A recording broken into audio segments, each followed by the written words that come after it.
And welcome in everybody to the Pitt Center. It is a Saturday matinee matchup between the visiting Niagara Purple Eagles and the Sacred Heart Pioneers. Hello and welcome in. They're celebrating National Girls and Women's in Sports Day here. We got a lot of little girls. We got a lot of fun. There are a lot of stations before with all of the Sacred Heart women's athletes here. And we are starting off. It's going to be a good one. These two teams are hungry for wins, Adona, and I'm Kristen Parisi along with Adona Daki. And yeah, as I said, hungry for wins. These are two teams. They're at the bottom of the MAC, and we're looking towards February. We're looking towards MAC tournament. It's going to be huge for both of these teams, especially for Sacred Heart. They're looking in at the 10th spot, and they want to get to Atlantic City.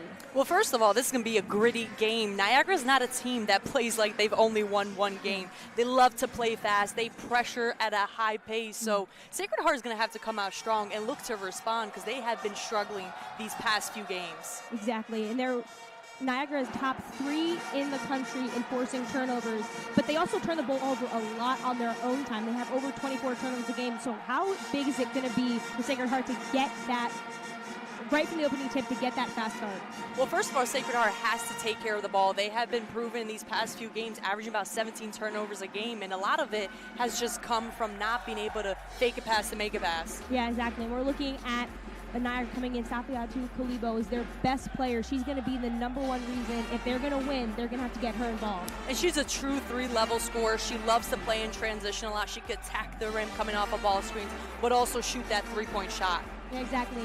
For Nicera Pryor, for Sacred Heart, she is the she's one of the best players on the court. She has a lot. She scores big double-figure scoring. How big is it going to be for her today to get that scoring started, and knowing it was tough shooting in their last game against Canisius? Well, she's the bright spot for this team and carries this team. She's able to get stops on defense, but also able to create for herself, whether that's getting down hills or just drawing that secondary defender to be able to dump it off to somebody like Emma Kirby. Yeah, Emma Kirby is going to be big today, and she's going to take the opening tip here for Sacred Heart, and it is won by Kalibo. She's going to restart the offense, get it set up at the top of the key.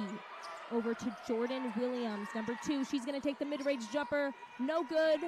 Amelia Wood on the cover. She's pushing it up tempo. Emma Kirby almost deflected right there, and that is the fast-paced tempo. Those are the fast hands that Niagara shows. And that's something Coach Minetti has also emphasized for Sacred Heart, just trying to play a lot quicker because you don't want to go against a Niagara team with a set defense. All right now, trying to get it in. Williams trying to get it in. Almost got out, but Nicera Pryor picks it up, being guarded by Jordan Williams. She's going to go in. She's a fast-paced player. Kicks it out. Amelia Wood almost takes it. Then she takes it inside. Trying to find Emma Kirby, and there it is. Stolen right there by Niagara. Safiatou Kalibo passing it up. Dial from the three-point line. No good. Safiatou Kalibo gets the rebound. She's going to take a 3. And that's not going to be good. Rebounded by Wood. 2 quick threes already for Niagara, and they're not necessarily a team that loves to get up threes at a high volume. Yeah, Niagara starters out there. Number 13, Talia Dial. Number 2, Jordan Williams. Number 21, Laura Porter. 23, Jada Rutledge. And as we said, number 4, Safiatou Kalibo. The transfer from Georgian County D2 school. Niagara only has 7 available players. Their depth is really going to hurt them today as they're dealing with a lot of injuries. And right there, stolen by Pryor. She's going to take it herself, gets in, gets the foul, and the basket. Count it, and 1. And right there, number 1, Nicera Pryor. She's starting there along with Nalise Dudley, number 4, number 10, Emma Kirby, number 24, Sierra Johnson, and number 33, Amelia Wood. And as we said, Nicera Pryor is one of the best players in the country when it comes to stealing. She's in the top 10 in steals per game and just total steals overall. And the reason why she's able to do that is she anticipates passes. You saw it right there, just able to read what the offensive player is doing. But also, it's the way she's so quick. Going to take it here on the end. 1. She gets it to go. Not one of the best free throw shooting teams in the MAC, but right there getting that first one. That foul was on Jade Rutley. Kalibo going in, dancing, loses the ball, stolen by Sierra Johnson. She's going to take it. Taking it in, trying to find a pass out. Nicera Pryor. She's going to take the mid-range jumper, and it's good. Quick 5-0 start for Sacred Heart. That's something Nicera Pryor has been recognizing as teams are starting to sag off of her because she is a driver first, but she's developing that mid-range, also the three-point shot. Now, Laura Porter gets it over to Safiatou Kalibo, and she loses the basketball. Fire almost had another steal, as you said. She had 20 points. She had 6 steals last game. But for Niagara, we talked about it kind of in the open. They're a fast team. They like to press. What else are they going to have to do today if they really want to come out victorious? One thing I'd like to see them do more is move the ball. Only 5 assists against Marist. And then second, they got to get back in transition. As much as they push the pace, Sacred Heart also loves to push the pace. Right there, almost out of shot. There it is, shot clock violation right there. Another turnover for Niagara. That's their second timeout on the floor. So it's quick 5-0 start right now for Sacred Heart. Nasir Pryor has the first 5 points. What have you seen from Sacred Heart that's different in this game? Sacred Heart is just coming off on fire here on the defensive end. If they're going to continue this, they're going to have to keep pushing pace and get Nasir Pryor the ball. All right, and we'll be right back. Quick 5-0 run right now for Sacred Heart.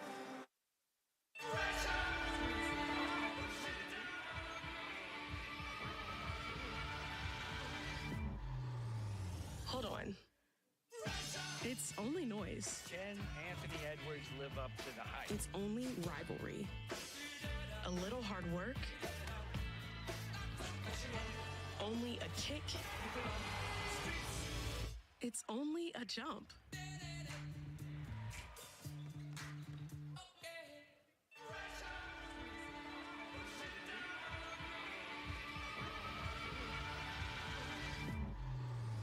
Hold on. It's only noise. Can Anthony Edwards live up to the hype? It's only rivalry. A little hard work. Only a kick. It's only a jump.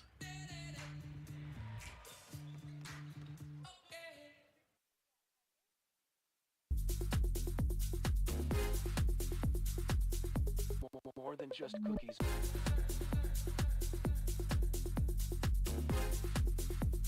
The lineup changing weekly.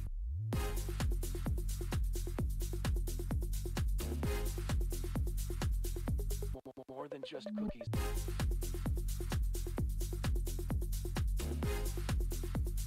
Desserts now in rotation. Hey, what's up, roomie? I got us some Jersey Mike subs. Danny DeVito? Are you my freshman roommate? And that doesn't matter. This is a Jersey Mike's commercial where the subs matter most. I mean, look how big that is. We'd eat that for lunch and for dinner. Hey, we eat that. Hey, who let the rents in? You want a Jersey Mike's? Introduce us to your new roommate. Mom, it's Danny DeVito. That's mine. Don't touch it. Where the subs matter most. It's a Jersey Mike's thing. A sub above. Anchored in a region that stretches across vibrant cities and historic landscapes. Our institutions are driven by a commitment to academic and athletic excellence. Our student athletes are not only champions through competition and in the classroom, they are lending a helping hand to build a better tomorrow. Join us in shaping a brighter future in the Metro Atlantic Athletic Conference. March 2020.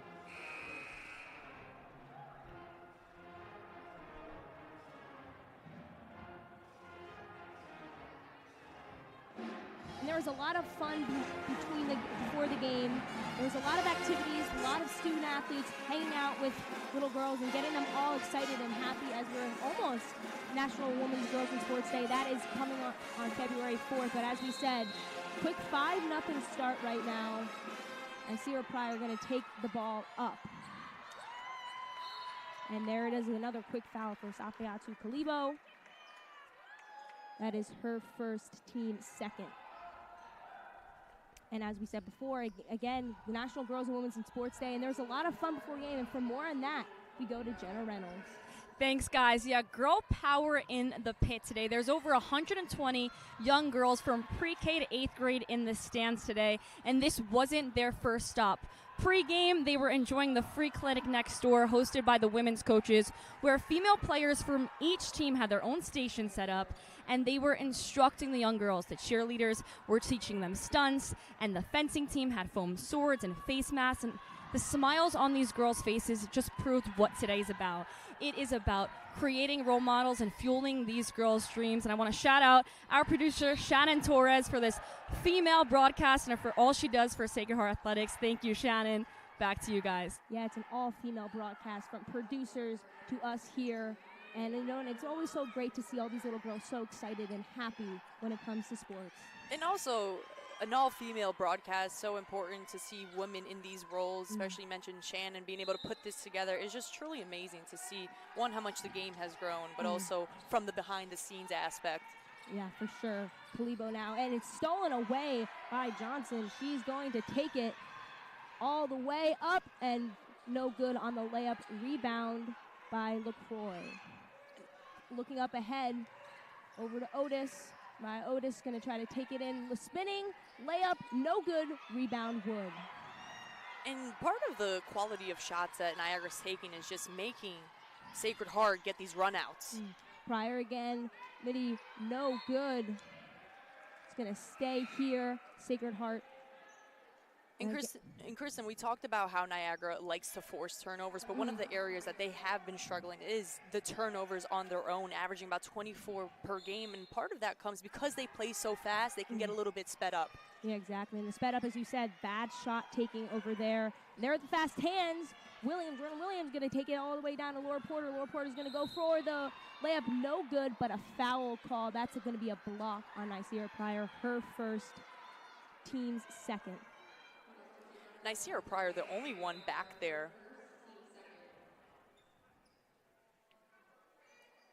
Take a look at Porter initiating the contact, absorbing it, and Nicira Pryor just bangs her head over by the basket.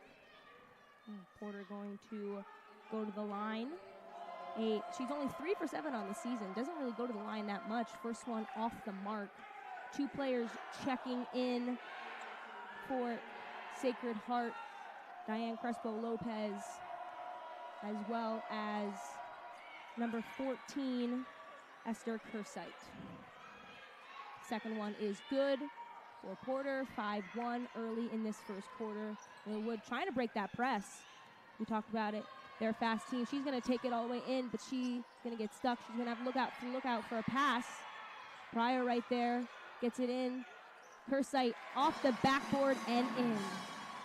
That's what makes Nicira Pryor special. You see her drive baseline, but she just draws so much attention to her that she gets her bigs wide open inside the paint. As we said, getting it inside the paint for sure. And right now, Dudley going to take it up, and it's going to be blocked. Jordan Williams blocking it, and that's right there. One of the bigger things, taking care of the ball. It's like Dudley's a little shaken up there. Yeah, that did not look good. Now, Lise Dudley just... get hit in the face on the way back. Yeah. Gets hit by Jordan Williams there. Take a look at her and looked at by her coach. Looks like she's smiling a little bit.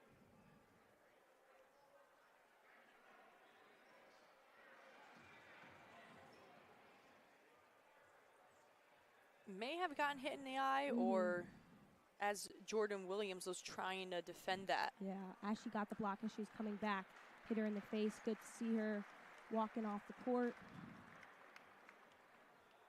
I wonder if they're taking a look at this replay, seeing exactly what happened. Coming in, gets the block as her hand comes back over, hits her right in the face. Definitely hit her on that right side of her face, and it's not intentional at all by any means by Williams, just the way she came down when she was trying to block that. It's like another hand motion. It looked like a clean block, but it's just the way it's coming back in. They're looking for a possible upgrade potential foul on that hit by Jordan Williams. Dudley still getting looked at by the training staff. We'll start off here. Good start here for Sacred Heart, 7-1. Just a lot of the points that they've been able to generate has come from the stops that they've been getting on the defensive end and just pushing the pace and getting some easy transition buckets. And for this game, if they're going to want to thrive against Niagara, who's very aggressive on the defense end, that's one of the ways to do it, because you do not want to play against an overly aggressive set defense of Niagara. It's kind of different from Canisius when it was a very slow start for them. They were not hitting their shots. They were not getting the looks that they wanted. It looked a little rushed, but now it's looking like they're getting, into their groove.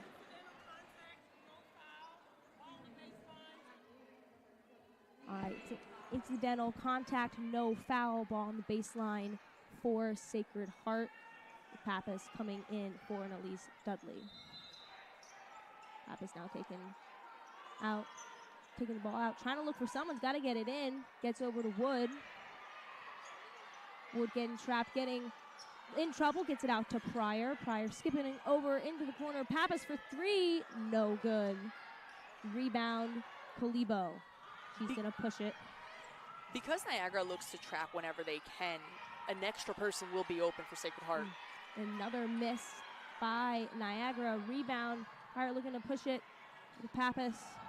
She gets stuck, and it's almost stolen by Porter. Pryor gets it back. Espo Lopez into Kersite. Kersite getting the basket to go, getting the lay to fall. And that was a good job by Nysia Pryor, recognizing the overload on the right side, especially when Pappas just dribbled into her teammate, but gets the defense to shift the other way. We go now, picking the ball up. 9-1, Sacred Heart leading this one early. Niagara looking for their first win in conference play. They're on a 10-game skid. Their one win comes against D2 Bloomsburg back in December. Glebo, the jumper, no good. Rebound, Kersite, trying to get out Pryor. And a push tempo. Looking over to Wood. Thought about a transition three. Crespo Lopez is going to take it. And that's no good. Rebound, Pappas. Trying to go back up. Her rebound, no good. And that was off Porter. Sacred Heart going to keep it. And you saw that extra possession there for Sacred Heart. One of the areas that Niagara struggles in. They give up the most offensive boards in the MAC, and they're out-rebounded by teams by almost 15. You see, checking back in is Sierra Johnson for Nysia Pryor. She's going to take a break. 30 on the shot clock. Johnson running the point right now, trying to find something, being guarded by Porter. Nice, fierce defense by Laura Porter, and she's in trouble, and she's going to travel. That is some defense right there by Porter, and that's kind of what Niagara is all about. They have a suffocating type of defense no matter where you are on the floor. Tremendous ball pressure, but if you also watch the other Niagara players, you see the denials one pass away, which makes it hard for Johnson to even look who to pass it to. Otis is going to take it. Turn it in. So Kalibo back over to Otis at the top of the key, being guarded by Pappas. Back Porter, swinging it. Talia Dial over to Porter. Porter for three. Just in rims, in and out. No good. Rebound. Sacred Heart. Wood now with the ball. And she shoots a lot of threes, but just has really struggled 2 for 44 of the season right now. Both teams struggle from shooting three. Sacred Heart was 1 of 16 in their last, so they're not looking to shoot beyond the arc, even though they might want to take the looks. They're not always hitting. And honestly, this may even help Sacred Heart, where they're playing a team who doesn't also shoot a ton of threes, because now you're forced to play on the inside in almost that one-on-one game. That is a foul by Diane Crespo Lopez, her first. And you see Dudley back in the game here. Yeah, good to see her back playing after that inadvertent contact from Jordan Williams. Kalibo now with the ball. Sometimes you just got to shake it off. Yeah. Looked like it sometimes in the midst of things, it's just a lot of adrenaline, and she gets in right there, almost steals it away. Dial able to keep it. Porter in. Jade Rutley with the ball. She's being guarded by Kersite. Gets the basket lay-in to fall. That was their first basket of the game, much needed for Niagara. That was a beautiful move by Rudley, just reading where her defense is. Now on the steal again, Pryor was in there with her hands. Kalibo thought about a three, picked up her dribble, and out back over to Laura Porter. Porter to Rutley, mid-range, no good. Rebound, Pryor. Pryor going to push it up, going to try over to Nalise Dudley, and she gets the basket to go. Great look by Porter. First, great pass by Nicera Pryor, and then Dudley just staying patient on that up fake and then getting the defense to fly by. 11-3 first quarter. Sacred Heart really turning it on right now. Can Niagara get into a groove on the offensive end? We said they only have 7 dressed players. Rutley going to try to take it in. No good. Gets her own miss. Back over Dial. She's going to go in and she's going to get fouled. Looks like it is going to be on Sierra Johnson blocking. It's going to be a shooting foul, Rutley. And as we said, only 7 available players right now for Niagara. They're dealing with a lot of injuries, and they haven't really been able to find a groove on the offensive end. How big is it for them right now to have their core 5, their starting 5, really get into a groove early on?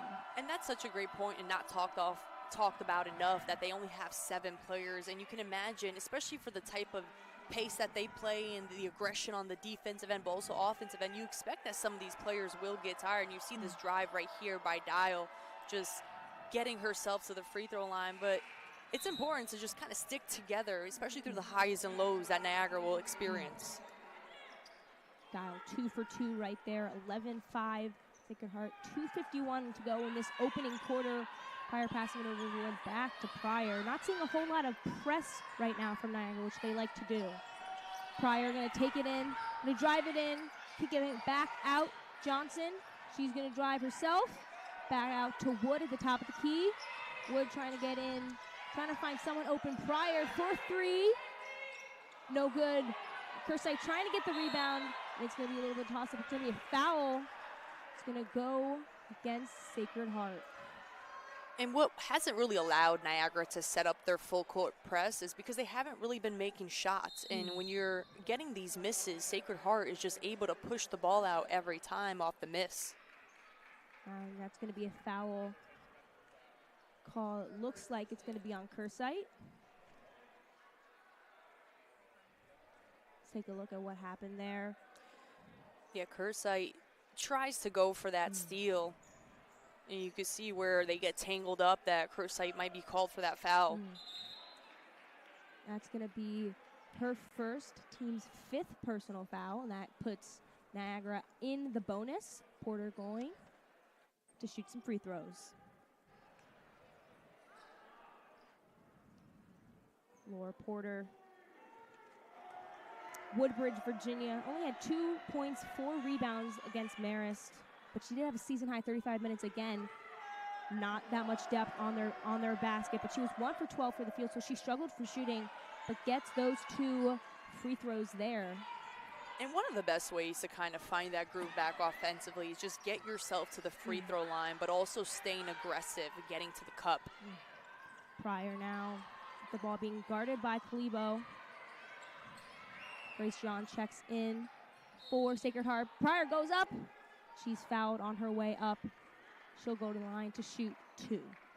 And Pryor's just the motor of this team. As you can see, they go through her. Very quick first step when she's getting to the basket. Just overall explosive, but given she's 5'3", she does not get sped up even if she sees a taller defender on her. Yeah, she will go to the basket anytime. She's feisty. She wants to score. She had, again, 20 points in their last game. That miss right there for Pryor, but she's just 4 points away. She 7th in points overall in Sacred Heart history. She was coming into the game 9 points from 6 overall, so now she's just 4 points from 6 overall in scoring Sacred Heart history. Second free throw just bounces. Takes a tough bounce off the rim. Coming up is Niagara. They're going to skip it just too high right there. Rutley to Williams could not get it, could not corral it. And that's the 6th turnover here for Niagara. A lot of the turnovers have come just trying to force it inside the paint, especially those lob passes. And we talked about they like to turn the ball over, but they also get the turnovers themselves, not helping right now. Wood deep 3, no good. Rebound, Kirby kicking out Grace John with it. She's going to skip it back over to Wood. She's going to take it herself in, and the layup just off the front of the rim. It's going to stay here. Sacred Heart, 20 seconds to shoot. And you see Amelia Wood getting that drive to the basket. Because Niagara plays kind of glued to their players, those driving lanes will be open. Open, and they have 20 seconds to shoot. Now 5 for 16 from the field is Sacred Heart. 0 for 5 from 3. Again, they said they struggled from 3, but there is Nilly's Dudley off of the pass. And that's what I was talking about at the top of this broadcast, where Pryor's just able to draw that secondary line of defense and gets Nilly's Dudley wide open. No help side defense there for Niagara. Niagara down 13-7, and they need to get something going on the offensive end. Rutley had the mismatch on John, but they kick it back out in the corner. Porter for 3, no good. Rebound, Sacred Heart. Kirby bringing down the board. She's getting out to Grace John, who's going to bring it up for the Pioneers. Being guarded by Jordan Williams. Gets the screen from Wood. Almost loses the basketball. Able to get it back over to Kirby. Kicking out Wood. Almost stolen away. Pryor gets to keep it. She's dancing in the paint. Gets it over to Kirby. Almost gets the basket to go, but she will go to the line to shoot 2. Another good find by Nycera Pryor. And where Sacred Heart is exploiting right now, Niagara, is they're seeing long closeouts. As that long closeout is coming, they're moving the ball to the other side, which is just causing Niagara to shift and rotate a lot more. Kirby going to the line to shoot. A 47% free throw shooter. Had 10 points in their game against Canisius. First one drops for Kirby. And neither team right now has made a three-pointer, so that just comes to show the similar style of play here, just the inside presence, wanting to generate points in there. For sure. Both Niagara 0 for 3, Sacred Heart 0 for 5 from deep. They're trying to look inside, obviously. It's crowded in the paint for both teams. And right there, another steal by Pryor. She's going to fast pace, moving to John. In transition, John can't get the lay to go. Saved, though, on the outbounds. Niagara almost got it out. John now open for 3. She's going to take it. No good. Rebound, Williams, and she's going to run with it. Sacred Heart has numbers, but Jordan Williams gets the basket to go in transition. Just fast went to the basket, even though there were 3 Sacred Heart players coming down on her. There were 3 Sacred Heart players, and none of them communicated on who has the ball. That's where you have to kind of initiate that. See what Pryor does with just 8 seconds left. Trying to get inside to Dudley. Going to be tapped out. Last touch, Niagara. They have 5 seconds to shoot. No, what would you do in this situation? Who are you drawing up a play for? I'm going to Kalibo. Sacred Heart. Oh, for Sacred Heart. Yeah, 5 seconds. Yeah, no worries. Well, you got to go into Emma Kirby. Obviously, she's the one who's been dominating inside. And she does get inside. No good on layup, but the rebound and tip-in is good at the buzzer for Dudley. And that's what they needed. Sacred Heart up 17-9 early in this first quarter. Another needed this big start. We're going to step away.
And we're back inside the Pitt Center as head coach of the Niagara Purple Eagles, Jada Pierce, coaching up her team after that first quarter. Only shot 2 for 13, only 9 points, but she's in her 10th season as this head coach.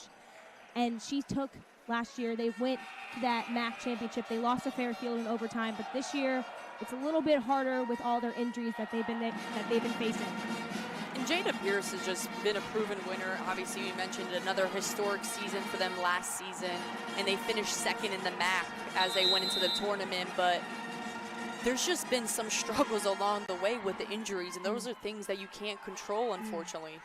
Trying to adapt here as they're down 17-9 in the beginning second quarter. They're looking for their first conference win, 0-8 right now. Sacred Heart looking for their second win in the conference.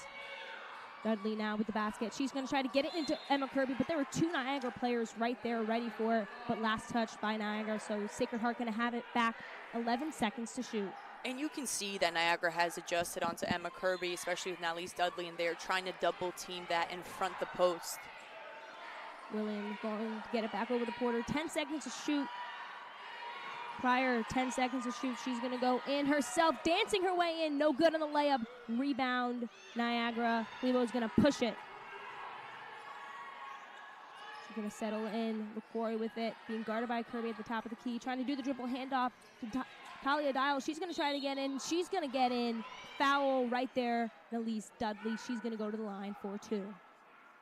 And that's one of the things, Niagara doesn't necessarily run a lot of sets, but they do come off of handoffs, and you see Dial coming off that, getting to the front of the rim, again, getting herself to the free throw line. Dial, 89% free throw shooter. First bucket is good. He hails from Arizona. She had 9 points in the last game against Marist. All from the three-point line. She was 3 for 6 from the beyond the arc. She gets the second one to fall. And a lot of Niagara's offense is based off of actions, reading and reacting. You see the dribble handoffs and just reading what that secondary line of defense is doing. And there's that press that we were talking about earlier off the free throw bucket made. Harmon Williams now with the basketball. She's trying to dance it around, trying to get someone open, trying to get the ball off to someone. She's going to take it into the lane. She's going to go up. She is going to get fouled. Trying to do it all herself right there, trying to find someone open, takes it to the lane herself, and now she's going up to shoot 2. And one thing that has impressed me about Carmen Williams, just the ability to adjust throughout the season, especially that first half of the season, was playing 20-plus minutes against Canisius, only played 5. So just being able to be ready whenever you come into the game, that's a hard thing to do when your minutes can be up and down. Exactly, trying to always stay ready, stay fresh off the bench, trying to get into a groove here early, gets that first free throw to fall. That was the second foul on Jemima LaCroix. She comes out. Jada Rutley comes back in. Second one falls for Carmen Williams. We go up to Dial. She's going to drive baseline. Kick it out over to Porter in the corner for 3. No good. Short off the rim. Rebound Otis, though. Otis gets the long rebound. Trying to get it into Williams. Too much, and now Sierra Johnson going to take it. Gets it tipped again by Porter right there. They were trying to get in another turnover, another errant pass over there for Niagara. And the reason why Sacred Heart has been able to maintain this lead against Canisius was just knocking down a bunch of 3s while they were trading with 2s, and that is a recipe for obviously the other team to be up. Yeah, they did end up cutting that game to 9, but then they just couldn't get any closer. As you said, they kept trading baskets. Kirby now, Harmon Williams back over to Nalise Dudley at the top of the key. She waves off Pryor, and that's going to be a foul call by Otis, her first. That's what can happen sometimes for Niagara. They average about 22 personal fouls per game because they're so aggressive, and you are more susceptible to picking up those fouls. See what they do here. That is their 5th personal foul of the game. Carmen Williams going to try to get it in. Gets it in. Sierra Johnson.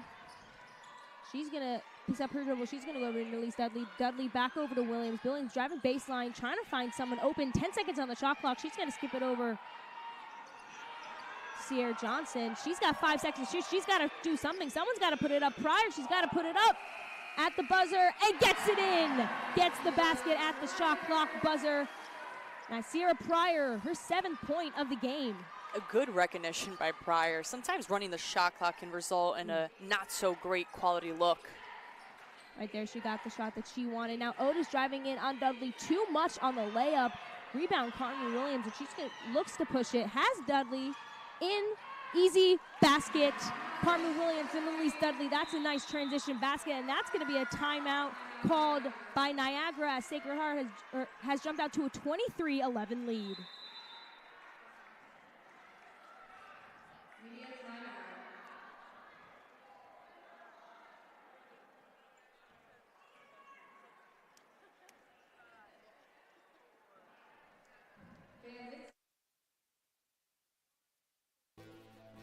In March 2022, St. Peter's University lifted up the world and left it wanting more. The world needs more peacocks. We look like the world and feel like home. And our professors are peacocks too. This is hands-on first-person learning. It's an education that's the total package. And we're much more than the sixth sparrow. When peacocks fly, we lift up everybody. You can be a peacock too.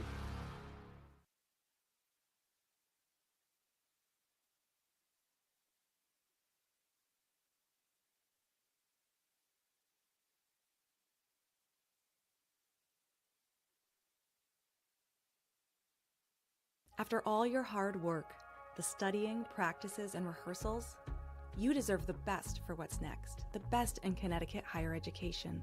Outstanding nursing and health professions programs, premier learning facilities and world-class tech labs, a nationally ranked business school, modern residential, social, and recreational facilities, championship D1 athletics, and pro-level performing arts. Make your next step the best step. Apply now to Sacred Heart University.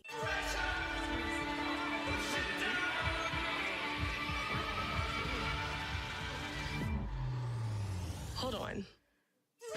It's only noise. Can Anthony Edwards live up to the hype? It's only rivalry. A little hard work. Only a kick. It's only a jump.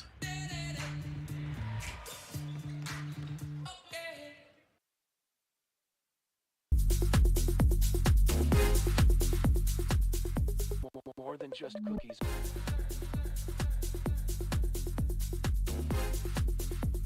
The lineup changing weekly.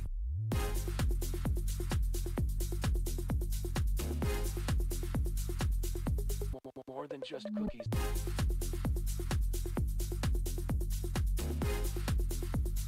Desserts now in rotation. Hey, what's up, roomie? I got us some Jersey Mike subs. Danny DeVito? Are you my freshman roommate? And that doesn't matter. This is a Jersey Mike's commercial where the subs matter most. I mean, look how big that is. We'd eat that for lunch and for dinner. Hey, we'll eat that. Hey, who let them rent? Eddie is coaching up her team, and she's in her 12th season. She's had her fair share of success coming into the season. Obviously, Sacred Heart is joining the MAC, but they were back-to-back Northeastern Conference champions, and they went to the tournament. They lost in the first four to Presbyterian, but Jessica Minetti, obviously no short of success in her 12 seasons here at Sacred Heart. And there's nothing better than being able to go back-to-back to the NCAA tournament. That's one of the best times. I remember when I played at Fordham, we went to that first round. It's so exciting, and also to see all the hard work that pays off. And despite the struggles that Sacred Heart has been facing early on, but this is a good time for that to happen right now, so you can learn from these mistakes. Good at the end of January, and they're looking good right now, 23-11 right now. Safiato Kalibo kind of having a quiet day, trying to find her groove as Porter being guarded by Pryor. She's going to try to take it in. She can't really find anyone. Picked up her dribble. Kalibo, they have 5 to shoot. And that, she's going to get it in. Safiato Kalibo kind of shaking her hand right there. Looks like she got hit, but she got 2 points. Pryor going to try to take it in. She's going to get fouled. It looks like it's going to be on Jordan Williams right there. Safiato Kalibo got into the paint when she needed, got a good look, got a good basket. And that's been part of the problem for Niagara. They're getting into the paint, they're getting the looks, just not able to convert, but also Sacred Heart has been able to separate this and extend their lead because they're just giving themselves extra possessions from how fast they're playing. And back over to Dudley. Gets poked away. Rudley almost has her steal. Dudley able to get it back over to Sierra Johnson, who's going to go in, and she's going to get the basket to go. Nice little find right there from Dudley. She is strong and physical getting to the rim. Cleveland now 2 points, 1 for 5 from shooting. She's their leading scorer, but obviously struggles early in this one. She's going to get the baseline jumper to go. Swish. Kalibo needs that. Back-to-back possessions with a bucket. Niagara now cutting this lead to 10. And that's the three-level score that I was talking about, just able to read that mid-range and knock it down. Pryor now with the basketball being guarded by Porter. Over to Johnson. She's going to drive it, and she's going to get hacked, and she's going to go to the line. Looks like they're going to get LaCroix for the foul. She thought that she had her hands straight up. And as of late, Sierra Johnson has been efficient from the field. Against Canisius, 4 of 8 from the field. And she's just been on the attack a lot more. Right here, you see where that foul's picked up, and Jordan Williams seemed frustrated by that one. Yeah, her and LaCroix were both saying that their hands were up. It seems like she just got Johnson from the back. First free throw is good. Sierra Johnson shooting 47% right now from the line. She had foul trouble early against Canisius. She didn't see a lot of time in that first half. But big today. Second one rolls in. Johnson up to 4 points. And also against Canisius, 14 for 23 from the free throw line for Sacred Heart. So a lot of baskets that they just didn't give themselves. Can't leave points at the free throw line, especially in a game that you're trying to get in. Pryor with the steal. She's got one woman to beat, and she gets it in for the transition, the steal, and score. That is what Pryor is known for, knowing for getting her hands in the lane. And almost another steal right here. Off it looks like Kalibo's foot, and she's going to go out of bounds with it. Another turnover there by Niagara, and Kalibo seems upset at herself. Defense to offense has been the theme right now for Sacred Heart, especially with Nicere Pryor, her just getting into passing lanes, pushing out. But one of the things that stands out to me the most is when she's getting to the basket, she doesn't get rattled, even if she feels that defender on her left side of her hip. And there, right there, her 9 points. She's tied for a 6th overall score for Seton Hall women's basketball history. 1 point, moving into 6th, just over the 1,500 mark. And that's another score for Sacred Heart right there, 31-15. They're really feeling it in this second quarter. And Amelia Wood, able to find her first basket against Canisius, just wasn't able to score at all. She knows before the game she was a little frustrated. Only played around 15 minutes, couldn't get a shot to fall, but gets one here. And that's going to be a nice little move right there by Otis. Stop the bleeding a little bit. Pryor just too much and stolen away by Kalibo. That's another steal right there, another turnover for Sacred Heart. Kalibo going to go in herself, just misses the basket, and that's going to be a rebound by Emma Kirby. Trying to find someone to get it to. The pressure is tough right now from Niagara. Pryor going to try to get it into Kirby. Hands in the passing lane right there for Niagara, trying to force another turnover. We've seen both teams just a little error on their passing, especially when they're trying to get it into the paint. And back-to-back possessions right there for Sacred Heart, and those are the type of turnovers that you can avoid because you know the defense is right there and trying to get that lob pass. There's a lot more risk there. There, Brandon checks in for the Pioneers for her first minutes of the day. Kalibo now trying to get something going on this offensive end for Niagara. They just haven't been able to see the shots fall. Just 5 of 19 from the floor. And trying to get a little bounce pass in there was LaCroix, but just had a little miscommunication with Rutley. But it's going to stay here for Niagara. 13 seconds to shoot. And Sacred Heart is just sagging off on the defense, flooding the paint, so making it really hard for those passes to get into the post right now for Niagara. Lebo now getting a screen from LaCroix, but picks up her dribble early. Dial with it. She's being guarded by Pryor. Pryor showing a lot of pressure on Dial, trying to get it in. Williams has to go at the buzzer. Doesn't get it to fall, a little short. Now Pryor going to speed it up, finding Ilya Wood open for the transition bucket. Pryor to Wood, another transition basket for the Pioneers. Amelia Wood just rim running, but that is one of the best ways to get 8 to 10 points is just rim running. A nice find over there by Pryor. Another nice assist for her. 33-17, Niagara, they need to get something going on this offensive end if they want to start to stop the bleeding. McCrory trying to spin move her way in, and Brandon is there for the block. McCrory trying to spin move her way into the basket. Brandon said, not today. Nice job by Brandon, just not getting caught on the up fakes and staying down and disciplined on the defensive end right there. Now trying to get it back in. Porter, 7 to shoot. She's going to have to get it. Being guarded by Wood, throws it up, and she gets the foul call on her way up to the basket. Kind of just a last-second heave as she was falling to the floor. That's foul on Amelia Wood. That's going to be her first personal, team's 7th. You see Porter just putting her head down and staying aggressive. And one of the things that Sacred Heart is really going to have to watch out as this game continues, because Niagara is just attacking the basket so much, you've got to stay disciplined on defense and not keep sending them to the line. Porter has been able to find the line a couple of times in this one. That is her 4th free throw. She's now 4 for 5.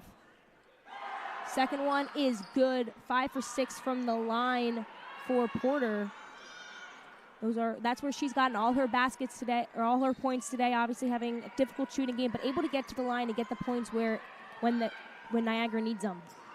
Pryor now with the basketball. And especially for Porter, she's been getting there. Pryor, nice little move inside, short on the floater. Brandon trying to save it, just cannot, just gets out of bounds, and that's going to be a turnover. Niagara basketball is going to be the 8th turnover on Sacred Heart today. And in the second quarter, Sacred Heart just getting a little bit sloppy on the offensive end. A lot of turnovers you've been seeing. Dial, her 3 off the mark. Rebound Pryor. She's going to try to fast pace it. Going behind the back, trying to get Porter off of her, trying to get it back into Amelia Wood in the paint, and Rutley meets her there with a little of aggression. She's going to get the foul call. You could just see the chemistry right there between Pryor and Wood. They looked at each other, and Wood knew immediately to cut to the basket. And just a really good job staying strong now, able to get herself to the free throw line. Amelia Wood, as we said, struggled a little bit, didn't really have a lot of playing time against Canisius, but now she's making her minutes count right now. Already up to 4 points and 4 rebounds. First free throw is good for Wood. This is her first trip to the line. See Amelia Wood trying to cut to the basket. And then Rutley just picking that up right there. That is Rutley's 2nd foul today, so she heads to the bench. Kalibo now. And Niagara really cannot get into foul trouble, knowing that they only have 2 players off the bench. Sierra Johnson now sitting, Jade Rutley now sitting with 2 fouls. And that's going to be an errant throwaway by Otis. Another turnover there for Niagara. That's their 11th of the game. And I'd like to see Otis attack the basket a lot more. She's somebody who's got the best field goal percentage on the team, and she's very active on defense, but she's got a scorer's mentality. I'd like to see her look for that shot more. Pryor now with the basketball, trying to get Amelia Wood off the three-point line. She's struggling, and it's going to be a timeout. And Eddie gets the timeout just before a jump ball, and Pryor picking up her dribble at the top of the three-point line. 2 players on her, and kind of a tough situation right there. And a good decision there by Manetti to call that timeout, because obviously you saw Nicera Pryor. She's getting double-teamed, and that's happened throughout pretty much her entire career. It's double teams, triple teams, whatever, and just a little bit stuck. So probably take it out on the sideline here. What do you think if you were in that huddle right now? You're up 35-19. You've had a couple of empty possessions, but you also had a couple of good possessions. Who are you really looking for on this offensive end out of this timeout with 14 seconds? You know what? Especially with Brandon in the game right now and the presence that she has inside the paint, I can anticipate Nicera Pryor coming off another ball screen here and probably drawing that defense, and Brandon just being open. We'll see what happens. Brandon coming into the game. She hasn't scored yet, but she has a big presence down low. She can get it open. Not a lot of big depth, not a lot of height on that Niagara team, but they're obviously going to be tough. They are showing their tough defense here in their zone, in their 2-3 zone, trying to get it open, and right there, Brandon is open for the basket, and she gets it to go. You called it. The zone, they drew the players. Brandon was sitting behind the defense. And because that zone was so spread out above the three-point line, Brandon wide open. And then Kalibo gets the and one to go. She responds right back with a basket of her own, gets the foul, and she'll go to the line, shoot one.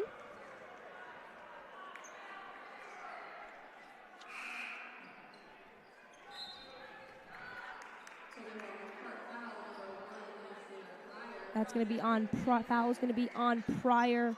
That is going to be her second of the day. Kalibo going to the line, shoot one. She's having it, as we said, having a tough go at it, but now she's able to find her groove in this second quarter, up to 6 points. And neither team has necessarily done the best job defensively of just staying disciplined. And Niagara gives up the most points in the conference at 85 points per game. So that's just a big number right there. Yeah, not the best, obviously, and they gave up a season high of 96 to Fairfield in their last couple of games. So obviously struggling on that defensive end. They're really good with getting the turnovers, but maybe not the best in the half-court defense. Johnson getting it stripped by Williams, and she's running. She's getting it over to Kalibo. Nice pass, just cannot finish on the layup, just a little too strong. Crespo Lopez with it. She's going to try to push it up to Grace John, the basketball, being guarded by Otis. That was a bullet pass, threading the needle. That just could not finish on the offensive end for Niagara, but they're getting another steal. Dial coming up with the basketball. Picking it up, but she's going over to Jordan Williams, top of the key. 37-22 is the score. Just under 90 seconds to go in this first half. Niagara going to have to try to get something going on this offensive end to try to break into this 15-point deficit. Kalibo with it. She's dancing over to John, getting it in, and it looks like it was just a clean block right there with Sierra Johnson ready for it. Hands up, straight tall. Elise Dudley with it. She's got 2 players on her, getting to Grace John. Grace John and Sierra Brandon right there for the score. Dudley was in the corner. He was in trouble. Gets it out to Grace. A nice pass for Brandon for the lay. A really unselfish possession there, and John making the extra pass. Beautiful play.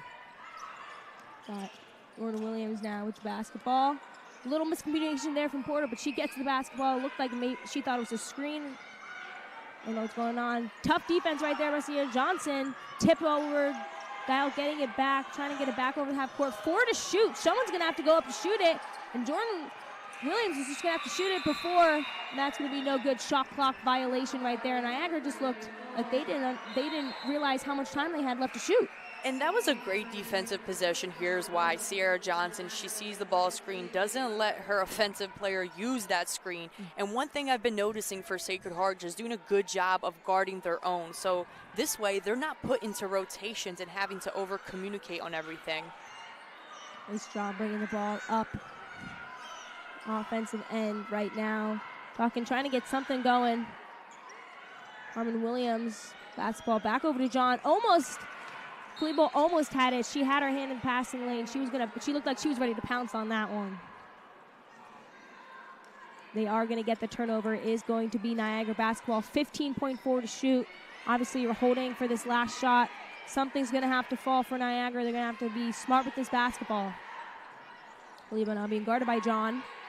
Over to Otis. Back over to Kalibo. She's going to drive in herself, and she's got a nice lane to the basket and scores for the Purple Eagles. Crespo Lopez, 1 second to shoot. She's just going to have to keep it up, and she can't get that shot off. But goodbye, Kalibo. She just took it herself.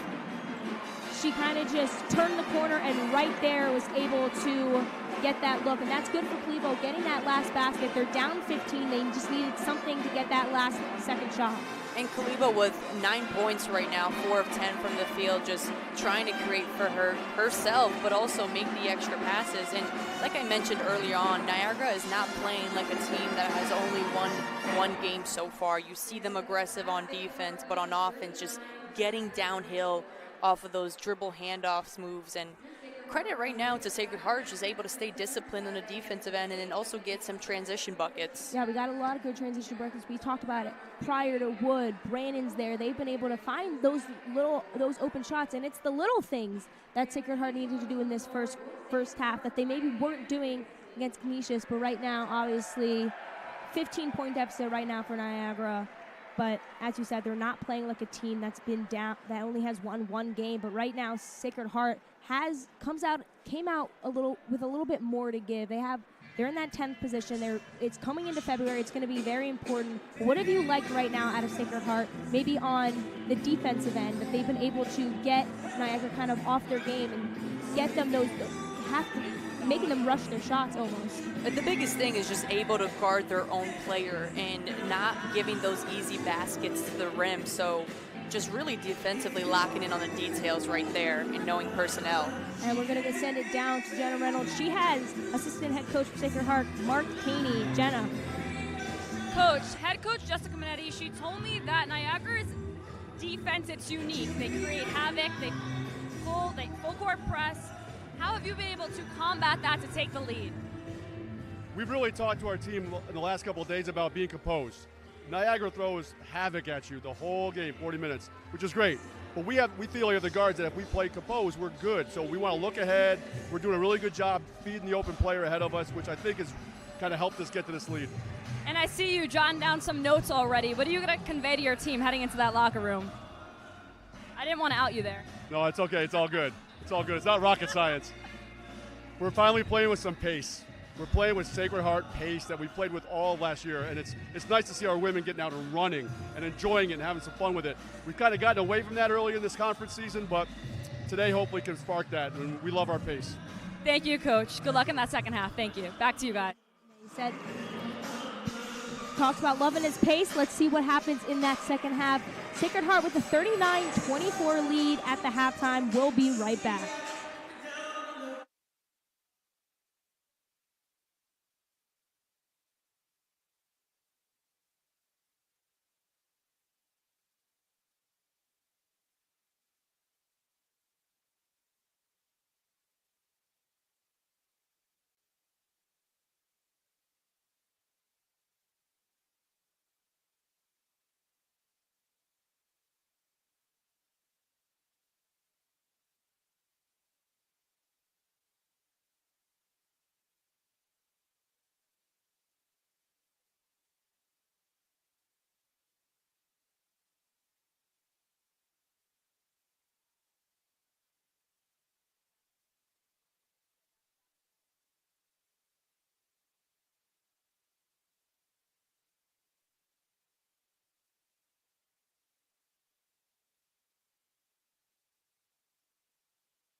And that first half, again, a lot of good things for Sacred Heart. Getting out in transition, getting the basketball, getting it, pushing it, doing a good job on the offensive end. Let's take a look at some of those first half highlights going right into it.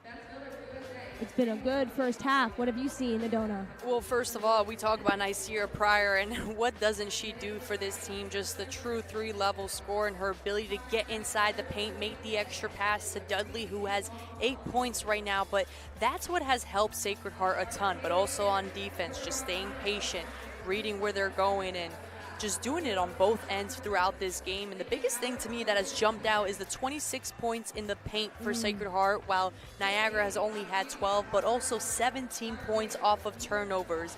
And a part of that has become Nicira Pryor just getting the steals, getting to in passing lanes, and forcing some turnovers. And for Niagara, they've been able to get out in transition when they have, and you see Jordan Williams right there just wants to get out and push, but it's going to take a lot more right now for Niagara. You're going to have to get some timely stops and have that be a direct correlation to having that lead to some offensive points, especially with Kalibo, who's their leading scorer, true three-level scorer who can do it on all ends. Exactly, you said it. Kalibo, she struggled early.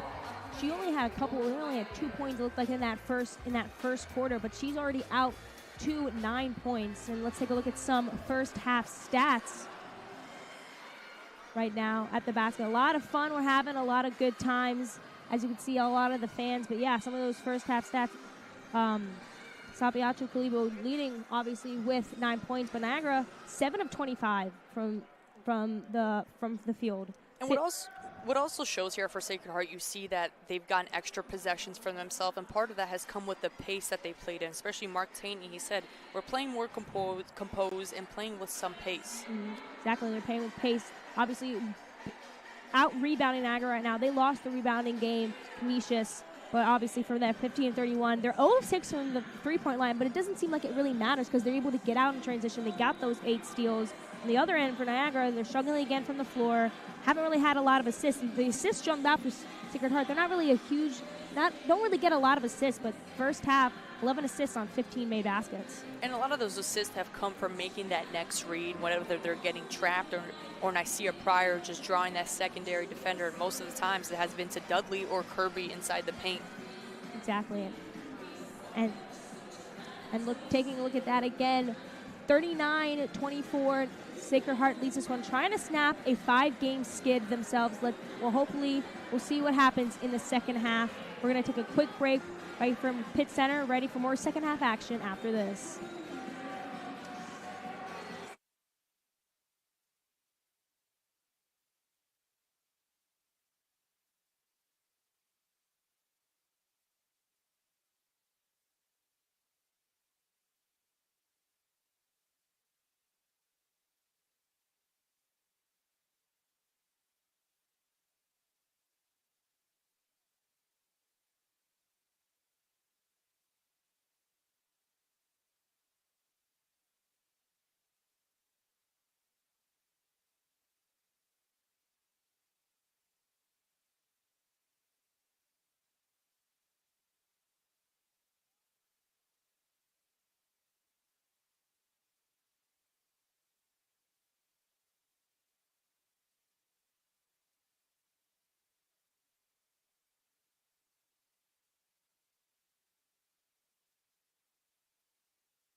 talking about McKenna? Yeah.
And we're back inside. Sacred Heart leading again at the Pitt Center, 39-24. But as we mentioned earlier, it's National Girls Women's in Sports Day. As you saw before, as we were talking with Jenna earlier, a lot of fun stations with a lot of fun Sacred Heart athletes. And Jenna, what did you see when you were out over there on the other side? I mean, the smiles on these young girls' faces. My personal favorite was the cheer team. They had them doing stunts. They were in the air. They were flying. They were showing them the pom-poms. And then another fan favorite I mentioned earlier was fencing. You know, it's a sport that doesn't get as much attention here at Sacred Heart, but you had to see these girls. They had their little foam swords, so no one was hurt, no worries. They had their masks on, and just the energy, seeing these little girls and girls just like them in sports, you know, that's an amazing thing. Yeah, there are a lot of amazing things, and we have our all-female broadcast, and one of our camerawomen behind us, McKenna Wright, has done her fair share of a lot in the last couple of days. She was on SNY for CT Ice. She's here. She's going to be on camera again. It's just a lot of fun opportunities for a lot of women in these aspects. And now McKenna Wright, a good friend of mine, and she is my mentor. She trained me. She is the reason I am here today, and she has inspired myself and so many other women. She is an athlete herself. She's on the rugby team. She is captain. She is here manning that camera, and she will be at the Martyria Family Arena later. So she is a perfect testament to just the power and strength of women in sports. And what I've loved to see is if you can see her, you can be her, especially that's what this day is about. And it's not just anymore behind the scenes. You're seeing more women on leadership roles, behind the camera, on camera, or using the camera. So it's tremendous to see how much it's grown. Yeah, for you, Donna, being at Fordham, playing basketball there, and when you ever had little girls in the stands, you being able to see it, how awesome did it feel for you to be able to showcase, especially as women's sport, and win women's basketball at a time where it's gaining more and more fans. And it's just a reminder that you're doing something that's bigger than you, and it's not just for you, and it's especially playing on the court. You can have some tough days, but then when you see the little kids, especially little girls, who remind you what it's all worth, it just makes it that much more special. Yeah, for sure. And it's just a lot of fun. Always fun to have National Girls Women's Sports Day. I mean, across the globe, it's just getting so much more recognition. Yeah, I mean, women's sports, the WNBA, you could speak for that for yourself. She's being humble over here, but just Caitlin Clark and everything she's done for, you know, the WNBA, and it's amazing to see. Just talk to us a little bit about that. Yeah, obviously having the opportunity to cover the WNBA this summer as an analyst, just so grateful for that opportunity. But Caitlin Clark, you mentioned it, what she's done for this game and how much more viewers we have now too, and you're seeing it almost beat the NBA, which is amazing to see. And it's shown that the talent has always been there. It's just now there's more attention to it. Yeah, for sure. I mean, not just Caitlin Clark in the WNBA, but just all across the globe for all these different sports. I mean, watching the Olympics this summer, watching all these different, Lona Mar with the U.S. rugby team getting a lot of recognition. It's just always so much fun to see all these little girls happy and able to watch the sport become, because, you know, we're growing up, it was kind of like frowned upon, maybe not being able to go into broadcasting, maybe not getting all the recognition that you wanted, but now seeing that women are getting the chance that they deserve, always a great sight to see in the second half, kicking off with Kalibo basketball. 39-24, Niagara down in a 15-point hole. They're going to have to start off strong in this first half, and Williams just not getting the good shot right off the basket. almost seemed like it was off the side of the backboard. Amelia Wood, wide open three, no good, can't fall. Rebound Dial. Neither team yet has able to see a three go through. And that's why Niagara's still in this game. If they can get some threes to fall, which could open up some driving lanes for them, especially since they're predominantly a paint team. And not falling right there for Dial. That was an air ball for her. Sacred Heart basketball, and the Sacred Heart band is letting her hear it. Now Pryor right now, 9 points, 1 point away from moving up to 6 all-time in Sacred Heart women's basketball point history. Kicking it out. Wood again, another three, the same spot, and that time it goes through for Amelia Wood. Splash. The first three of the game and the first three for Wood. A nice one for Wood to see it go through, and I see her Pryor just making the defense collapse. And that's going to be an and one right there for Safiatu Kalibo on the other end, getting it back for Niagara. Now is a much needed basket. Safiatu Kalibo just has this ability to really penetrate to the basket, and she does a good job of also reading the defense if they need to kick it out. She's going to go up to 11 points in this one. She's going to go to the line again, getting it back up to the free throw line for Niagara. And you see here Emma Kirby just limping off. Seems like she took a hard fall on that one. Let's check the replay.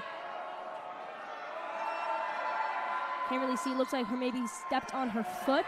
Yeah. A little awkward, and she's going to be looked at by the training staff. Esther Kersite comes in and already getting a hand on the basketball. No good inside the paint. Another errant pass, but Pryor steals it right back from Porter. Dancing in the paint, kicking out. Wood again. No good on that one. Esther Kersite with the rebound, trying to put it back up, but she is fouled. But that is good look by Kersite for being able to clean up and get the ball off, getting the rebound. And that's one of their areas of strength for Sacred Heart, just able to average about 12 offensive boards per game, and Kersite doing a good job of pursuing the basketball, crashing the boards, and now getting herself to the free throw line. She's going to shoot two. Kersite, her first trip to the line, she already is 2 for 2 from the field, 4 points. Her first free throw attempt is good. She's a 42% free throw shooter on the season. Second one is good. 6 points for Esther Kersite. She hadn't scored coming into the for the last 3 games, so good for her to see the ball go through the basket. Mid-range jumper, Williams off the mark, no good. Rebound, Sacred Heart. Johnson now taking it herself, trying to pass it into Kersite. Off the mark, Williams with the steal. Jordan Williams going up against Amelia Wood, almost gets the basket, just off the front end of the rim. Another missed opportunity right there for Niagara. For Niagara, you see them playing with the pace, but they got to knock down some bunnies. All right, again, ball stolen away, and Kalibo can't really corral it, but it looks like it's going to be foul? Foul call, seems like. Going to be a foul on Elise Dudley, her second, team's first. And I see her Pryor, even if there's a triple team on her, she's still somehow just able to snake through the defense. But what's hurting Niagara too is the 13 turnovers and 17 points off of turnovers for Sacred Heart. Yeah, definitely taking advantage of the turnovers that they are getting off Niagara. We talked about it. They like to turn it over a lot, even though that they turn over the teams a lot as well. Rutley, a nice spin move, just short on the layup, cannot get it in. Rebound, Kersite, trying to get out. Elise Dudley now with the basketball. She's going to take it in herself all the way, can't get it to go, loses control of the basketball. She was trying to take it all the way to the hoop. She saw a lane, and she looked like no one was going to stop her. She had the lane getting there, but just didn't have a counter move to kind of attack the basket. And for Niagara right now, 3 possessions. They've had empty possessions, not able to convert the looks that they have been getting. 1 for their last 6, and they're in an 18-point hole. Can't really go with missed opportunities when they're presented to them. Wood all right in, just little too much on the layup attempt, no good. Niagara coming. Kalibo, fast-paced. Porter in the corner for three. Just rims out. Rebound, LaCroix can't get it to go. Looks like Kersite was there for a little bit of a block. Dial now, three-pointer. Hurry way off the mark, and that's another air ball by Dial, and that's another empty possession for Niagara, and then another three-point miss. And if you can imagine that they were able to knock down some of their shots, this be a little bit of a different game right now, but they're getting the looks that they usually get, just not finishing. And a nice look right there. Kersite all by herself ends a almost over 90-second scoreless drought for Sacred Heart. Good look there. Kersite up to 8 points, 5 rebounds on the day. That's what can happen sometimes when you're pressing full court. If you're not communicating, especially on that back end, there will be a wide open layup. Now LaCroix being guarded by Kersite. LaCroix was trying to get Porter to cut behind, but did not. Porter did not. That's another turnover right there for Niagara. Pryor now leading the offensive charge, dancing a little bit behind the back. She's crafty and she's fast. Kicking out Dudley for three. No good on that one. Nice little move, nice look, just could not convert. Dudley can stretch the defense with her three-point shot, just as of late not able to knock them down. 1 for 9 is Sacred Heart. From beyond the arc, Niagara 0 for 8. Not a lot of three-point makes, and another, but trying to get it backdoor, another almost opportunity there for Niagara, and there's Porter right there for the nice easy lay. It looked like it was going to be broken up by Pryor, but Porter able to get it back and get the easy basket. And Kersite just got caught right there on the help side defense. Nobody communicated right there, and Porter wide open. Pryor now taking it herself, getting into the lane and getting the foul call. That's going to be on Otis, it looks like. Oh, excuse me, it's going to be on Kalibo. They're saying hit her head on the way up. There again, Pryor taking it herself. Doesn't matter who's coming to help on the defense. She's just going to go right onto the basket. She's everywhere. It's really quite impressive. I feel like Pryor does not get tired. That's one of her moves she's really good at, is just that Euro step and stepping through a double team, a triple team, whatever the defense is throwing at her, it does not matter. That is her second make of the day from the free throw line. She's now 2 for 4. Pryor up to 10 points, and there she is. Passed now into 6th place in Sacred Heart history for points scored. Give her flowers, man. Yeah, it's good to see. Hit 1,500 points earlier in the season, and now she's sixth overall in the scoring. And she's really done it all here. I mean, she was the Northeastern Conference Player of the Year. She's really done it all in her couple of years here at Sacred Heart. That three for Kalibo just rims out. Another empty trip for Niagara. They're 1 for their last 5. 1 for the last 7, excuse me. Now Pappas trying to get the backdoor cut to Crespo Lopez. Almost had the basket. That was a nice look, though. A nice adjust, sneaking behind the defense, open on the way to the basket. Foul on the way up. She'll shoot 2. And those types of cuts are open against Niagara because they have this overly aggressive defense, especially the backdoor cut. If you have an overplaying defense, that is the move that you want to make, and Crespo Lopez reads that very perfectly. She'll go to the line. Got the first one to go. And one thing I'll note, Kristen, is Sacred Heart's done a better job at the free throw line right now, just not leaving any points there. Yeah, definitely. They left a lot of points in the last time against Canisius. When you're trying to come back, they cut it tonight, but they were just leaving too many points at the free throw line. But they're making their points today. Crespo Lopez getting the second one to go. Her first 2 points of the day, or her first 2 points of the day coming from the free throw line.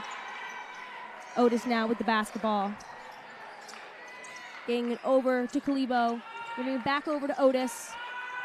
Trying to cut back door is Jada Rutley, but just too much on the layup. Could not get it to go. And now Pappas leading the charge here for Sacred Heart. Going to take it in. Just throwing it up. No one there. Kersite able to get the rebound off the short miss. 3-ball! Pryor, it's good! You've seen Pryor being more confident in that three-point shot, especially as she continues to get better at it. It's going to be game over because you're going to have to step out there and guard that shot. She's up to 14 points. Niagara now in a deep, deep hole. They desperately need a basket. No good is Porter. Got her own rebound, but cannot convert. That's another missed opportunity, another empty trip for Niagara. Crespo Lopez now on the basket. Otis is going to get in. Looks like she reached in the foul. That's going to lead us to a little bit of break. 25-point lead right there for Sacred Heart. Niagara just leaving too many points on, too many missed opportunities. 53-28 is the score. 4:06 left.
And we're back inside the Pitt Center.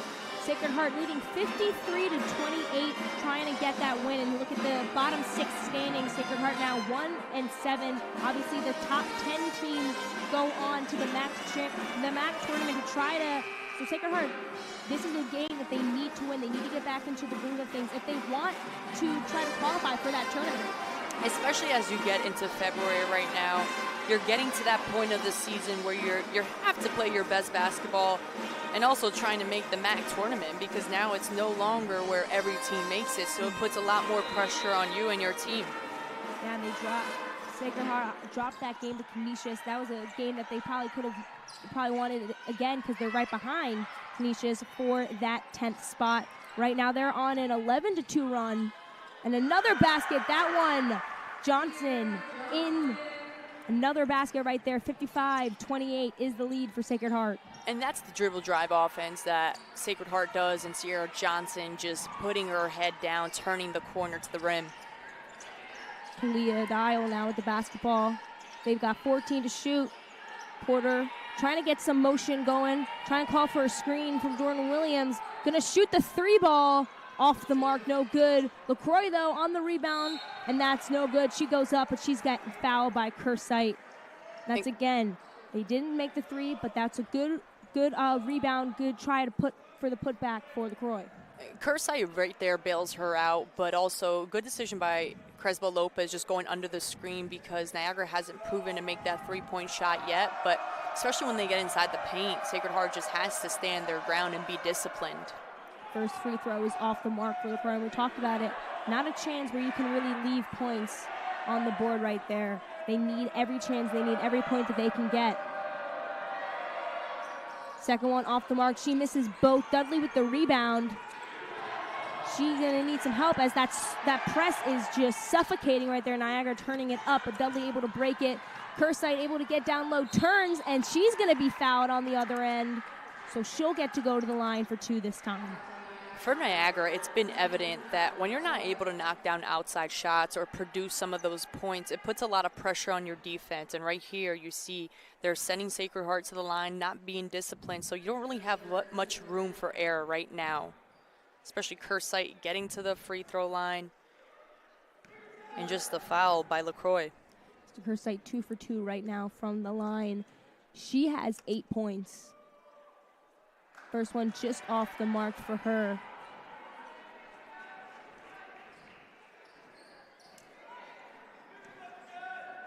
I will say, though, it has been really impressive for Niagara, who's only had 7 players, just with the intensity that they play with on both ends of the floor. This team doesn't look like they get tired. Are there some mental lapses that are expected to happen? Yes, because of you don't have much subs.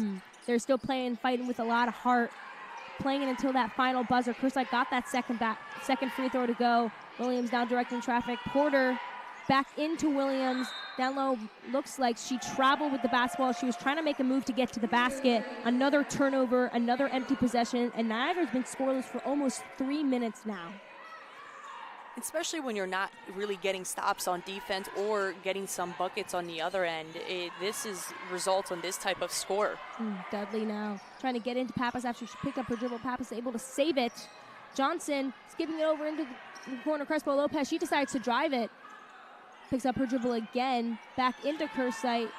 Over to Crespo Lopez. The jumper, that's good. Crespo Lopez, great ball movement right there by Sacred Heart, finding the open woman and getting the good look in the basket to go. Crespo Lopez has got a nice little mid-range. She can either get to the rim or shoot that mid-range shot. Porter now for 3 again. That one off the mark. Crespo Lopez with the rebound and another empty possession for Porter and the Purple Eagles. And that's Crespo Lopez goes up. Doesn't get the shot to fall, but she will go back to the free throw line to shoot 2. Minetti has just talked so much about her in coming in as a freshman, and that's not always the easiest, going from high school level to college level. It's a different pace, different style of play, and trying to get adjusted to a new team and environment and offense. But I feel like Crespo Lopez has kind of stepped into a good role here, somebody who brings a lot of energy off the bench and is competitive and a defensive machine. Yeah, definitely. She's ready whenever her number is called, and that's kind of what you want to see not only from a freshman but just from a bench player. When you want to come in, if your starting 5 is not vibing, you really want to have people from the bench that are ready, that are energized to bring another dimension, another type of play style. And you just never know when your number's called, and even when people may call garbage points if you're going at the end of the game, that's still game time minutes that you can't really emulate in practice, because game minutes are so different from practice minutes. Crespo Lopez makes both those free throws, up to a 32-point lead right now for Sacred Heart. Niagara and Dial just trying to get something to go. Otis thought about the jumper. She's going to take it in. Nice little stutter move and in. Nice little layup there for Otis to stop the scoreless drought for Niagara. Sierra Johnson now with the basketball. She's trying to get someone to move. Wanted Pappas to move. Picked up her dribble, getting guarded heavily by Williams. Kersite gets the mid-range jumper just off the back iron. Can't hit it. Trying to save that ball is Porter, but she steps out of bounds. So it's another turnover right there. Niagara was bailed out. They were able to get a missed shot, just cannot corral the ball, and just another wasted opportunity right there for the Purple Eagles. It didn't go through for Kersite, but that was a really good-looking shot. Quality look from the elbow. Nobody was guarding her. She's up to 9 points, as we said. That is a career high for her, season high. She had 5 against Canisius earlier in the year. Now Pryor with the basketball. She's going to try to turn the corner, kicking out Amelia Wood. Another extra pass to Crespo Lopez. Just can't get the layup to go. Pryor trying to clean it up. Her putback is no good, but that's just another good opportunity, a good look by Wood to make that extra pass for Crespo Lopez to drive it into the paint. Really nice extra pass, and you saw Crespo Lopez trying to get it. I would take that shot if I were her, because you already got the defense collapse inside the paint, and she was pretty open. Gonna get it out to Kersite. Kersite trying to find someone. She's gonna move in herself, and that's gonna be a travel on Kersite. Just couldn't get the move that she wanted. No one open. Not the ideal situation in the paint with players collapsing onto you. It's been interesting to see how Sacred Heart has produced these 60 points, and 30 of those have come from inside the paint, but also getting to the free throw line. So that is a hard thing to do, especially when your three-point shot is not necessarily your game, or they're not going through. Just being able to dominate inside. Moving inside now. Kalibo, ball off her foot, but it looks like they might be billed out with a foul call. That's going to go on Crespo Lopez. That's going to be her second, the team's 12th of the game. Fourth of the quarter here for Sacred Heart. Williams now with the basketball. Over to Otis at the top. Looking to get it in. Off the foot, it looks like. They're going to get another foul call? A lot of the turnovers that Niagara has been having are so controllable. It's been off the foot, the bad entry passes, just being more disciplined there and having a better IQ of when to pass. Not a foul call, just off the foot. Sacred Heart players, so they get another chance to shoot. They have 10 seconds left. What is Cleveland going to do? She drives it in, just coughs it up. Carmen Williams right there with the steal. Pryor Lewis calling for it in the paint. She was open, Wood just couldn't get it, and that's going to be a double dribble, and she knew it right away. She picked it up. She understood, but Pryor was open. She was calling for it in the lane. She looked like she could have gotten a nice transition bucket. Sometimes they just don't go through, Kristen. Happens. Sometimes you can't see everything on the court. Niagara now with another chance. They're down 30, 26 seconds to go. Looks like just a couple shot clock, game clock, almost identical. Tenth of a second separating the two. Lebo just going to keep dribbling it out. 13 seconds left in this one. Looks like she's going to get a screen from Rutley. Trying to drive it in, trying to get it in. All the players collapse on her, and she travels. 3 Sacred Heart players collapsing on her. And now, Pioneers, 5.7 to shoot at the end of this third quarter. They have another chance. Kalibo got the switch that she wanted with Amelia Wood, but still, one thing Sacred Heart did a good job is playing the gap, so it's taking away that driving lane, and it resulted in a turnover. High pressure right now from Niagara. Pryor getting it out. Being able to break the press. Amelia Wood, she sees the clock. She knows she has just a couple seconds left to shoot. And her three is off the mark. She had a chance, just couldn't put it in the basket. 30-point lead right now for Sacred Heart. Fourth quarter coming up. What do you like? What did you like in that quarter? First of all, that last possession, there's this thing called a second per dribble. Amelia Wood could have definitely went all the way to the rim there. And for Sacred Heart, just good job overall on offense, on defense, moving the ball and doing it and getting stops. 10 more minutes to play. We'll be right back after this.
inside the Pitt Center. Sacred Heart, a 30-point lead going into the fourth quarter, and they look like they desperately need this win, and they're 10 minutes away from a big one. Neither team really shot particularly well in that third quarter by any means, but Sacred Heart still with a 30-point advantage.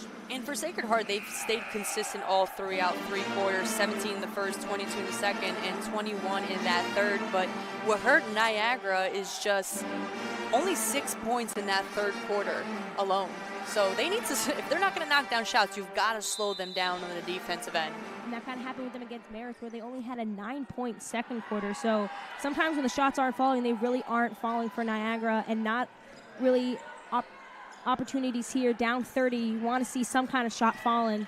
Jordan Williams trying to get something going, dancing with Wood on her, trying to get some kind of movement down low. LaCroix kicking it back out to Dial. 8 seconds left to shoot, going behind the back, trying to get someone open. LaCroix on over into Kalibo. Kalibo trying to draw up something, and that's going to be a shot clock violation. LaCroix just couldn't get it off in time, and that's another waste of possession right in there. That was good defense from Sacred Heart, really not letting anyone get open. Good defense, but it's really simple as this for Niagara. You just can't have empty possessions down the line, because it puts a lot of pressure on the defense. The room for error becomes so small, and now you've got to be perfect, and you just can't be in basketball. Exactly. Probably right there. Her pass. Otis got her hand in it. Going to stay over here with Sacred Heart. And it's another one. Their hands are everywhere for both teams. Not really able to have perfect passes today. Some errant passes on both ends of the floor. Sacred Heart now keeping the basketball here. 24 seconds to shoot. What's made the biggest difference for Sacred Heart is shooting 44% from the field, but also guarding their own player and knowing personnel. Wood now, she's going to take it in herself. Gets the basket to go off the backboard for her, and that's a bucket that she needed, that Sacred Heart needed. They're up 32. Especially for Amelia Wood, who's just struggled lately, but doing a good job of being assertive and aggressive on the offensive end right now. Little fist pump she had after the basket. So obviously she told us before the game, wasn't able to score, wasn't able to play a whole lot versus Canisius, but now she has 11 points and 4 rebounds in this one. And that's the toughest thing as a player. Sometimes you can get in your own head mentally, especially when the team is not doing so well. They have lost. They're 1 for 7 in conference right now, but being able to kind of look past that and how can you show up for that next game and have that next play mentality.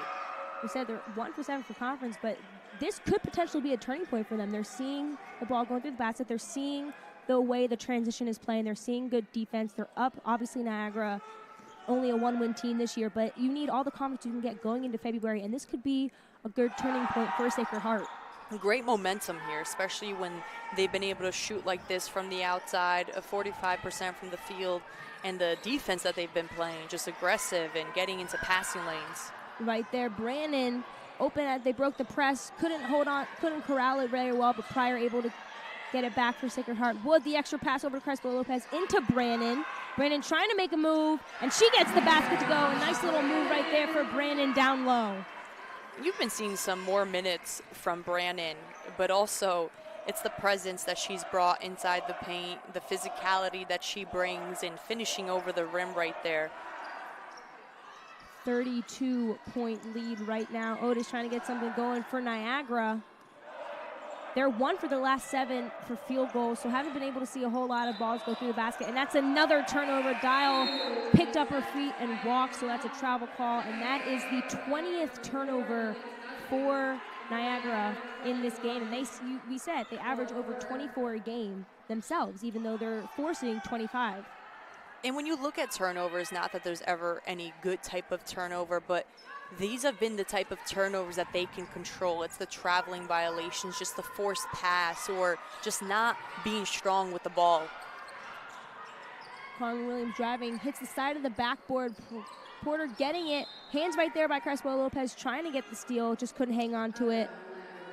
Going to be Niagara basketball after Williams couldn't get a good look. Hits the side of the backboard. Kalibo now bringing it up for the Purple Eagles. Trying to get some kind of motion going right now. Screen, calling for a screen, driving off the screen, getting a foul call, and she was trying to get LaCroix. She was calling for the screen. She decides to go the other way and gets the foul call on her way up. And Kalibo just stayed aggressive throughout this game despite the 30-point lead. You see her the quick, assertive move here, getting to the rim against Nysia Pryor. Nysia Pryor is no easy defender to go against. Just got her hand down in the shooting form. She looked like she had her hands, she was trying to call that she had her hands up, but it looked like the official thinks that she just went a little down. Kalibo, the first one rims out. Second one is good for Kalibo. Pryor now bringing the ball up. She's fast. She turns the lane. Pull-up jumper. No good. Rebound, though, by Brandon, and she gets the putback for the Pioneers. And Brandon just being efficient right now. Not a lot of minutes. Again, we talk about how she stepped into this role today, but good job by her just being ready. Yeah, being ready again. Disrupts Kalibo's shot. Kalibo able to get her own miss. She's going to pull up for three. That's going to be short. Rebound by Pryor. And yeah, Brandon ready whenever her name is called. Dudley going to go in by herself. And Porter is right there to disrupt the score, to disrupt the shot by Dudley. Niagara hasn't been the best at getting back in transition in this game, but when it comes to transition defense, it's a lot of communication. Somebody has to stop the ball, and the other person has to fill whoever's sprinting on the weak side. Williams now with the basketball. She's trying to make a move on Dial. Spins out of it. She's going to go to the basket herself, and she gets the basket to go. Nice little spin move right there. My goodness, Carmen Williams just probing the defense and then gets to the other side of the rim. Nice little move for her. She's up to 4 points. Kalibo now with the basket. Giving it over to Rutley, and right there again, Pryor disrupting the basket. It's going to be a foul against Niagara right there. Pryor fast-paced in, gets disrupting, getting her hands in. As much as we talk about Nysia Pryor scoring, and she has 14, averaging about 18 for the season, but it's the other things that she does, the 6 steals, 8 assists, 5 rebounds. It just comes to show how she really is an all-around type of player, but impacts the game in so many different ways. Definitely as you said, all-around type of player. The offense, the defense, she's polished on both sides of the basketball, and that's what you need. You need that veteran leadership out of her. As you know, you get a young team, you're in a team where might not be the season that you maybe want, not seeing a lot of wins, especially in conference play, but her being that force always there. And there she goes and gets the and one call. There she is, Pryor going straight to the basket. And she doesn't stop no matter who's in her way. She'll go up and she'll score. What Nysia Pryor has perfected when she gets the rim is she initiates with her shoulder, so she never allows the defender to be the initiator on the defensive end, and that's what makes her a good offensive player to get to the rim. And she converts the and one. And here we go. Navia Otis coming in for LaCroix. LaCroix, that's her 4th personal. Just 6:26 left, and we said they only have 2 players off the bench, so getting in foul trouble is not really an option for the Purple Eagles. We now dribble a handoff over to Porter. Porter kicking it over to Williams. Williams doing a little nice move, trying to cross it over, loses control of the basketball, stolen away by Dudley. Dudley almost loses it herself. She's able to get it over to Brandon. Brandon over to Crespo Lopez. Crespo Lopez going to take it in herself. Doesn't get the basket, but gets the foul call to go, and that's just good heads-up basketball. Dudley almost lost basket in the backcourt, but able to pass it up to Brandon, who gets it to Crespo Lopez. As much as Dudley is a post type of player and can play back to the basket and face up, but she can also handle the ball, and you see her surveying the defense in that full court set. Now Crespo Lopez going to shoot 2 back at the line. And that was Jada Rutley's 5th foul, so she is fouled out of this one. Has had only 2 points, 1 for 5 from shooting, so now they're down to 6 players, and the other player that's on the bench has 4 fouls. So it seems like these 5 players on the floor might be the 5 that they're going with for maybe the rest of the way.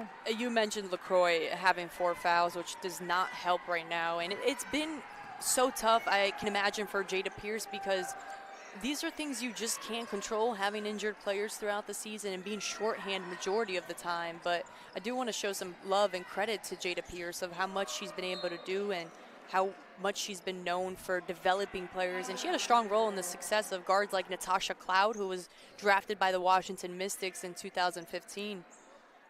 And Natasha Cloud now playing in the Unrivaled League, the new 3x3 league down in Miami. Good for the woman to get some play in the off season. And when we talk about women in sports, and that right there, Unrivaled, just a great new league to have. And it's also some of the players that you might not be watching that are kind of coming alive. Kate Martin on her team looking good, and so you're getting an eye on a lot of different players because, you know, 3-on-3 is very different from 5-on-5 half-court basketball. You have to be really poised and controlled, and it looks like got an injured player for Sacred Heart that looks like seemed like Nysia Pryor just landed on her hip as she was going up for that take, and she does get up high in the air, so. She's walking it off. She looks like she might be okay. She might go to the. Yeah, right here, she just got hit by Kalibo. Hard fall. That one, she's talking to Manetti. She looks like she might want to come back in. She might have to take a little bit of a break, but she's tough to get up, bounce back after that hard fall. Gonna take a quick break here. 72-33 is your score. Sacred Heart trying to get their second win in the conference this season.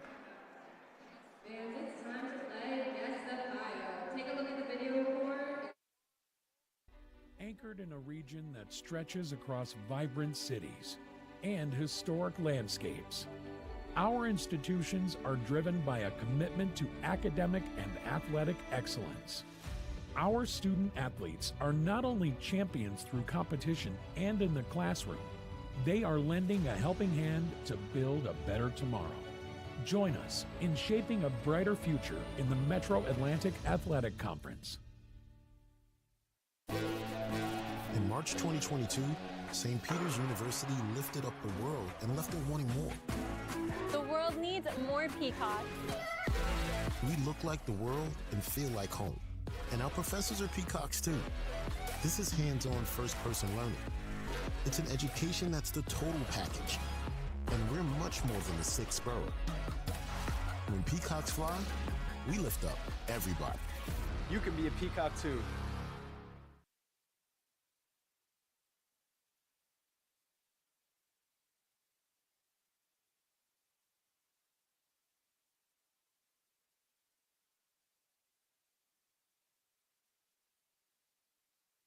After all your hard work, the studying, practices, and rehearsals, you deserve the best for what's next. The best in Connecticut higher education. Outstanding nursing and health professions programs, premier learning facilities and world-class tech labs, a nationally ranked business school, modern residential, social, and recreational facilities, championship D1 athletics, and pro-level performing arts. Make your next step the best step. Apply now to Sacred Heart University.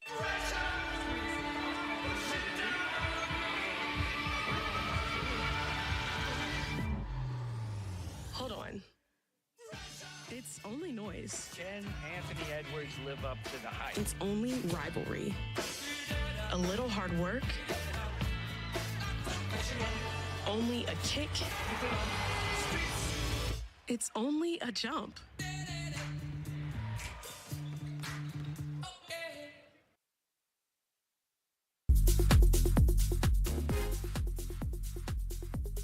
More than just cookies.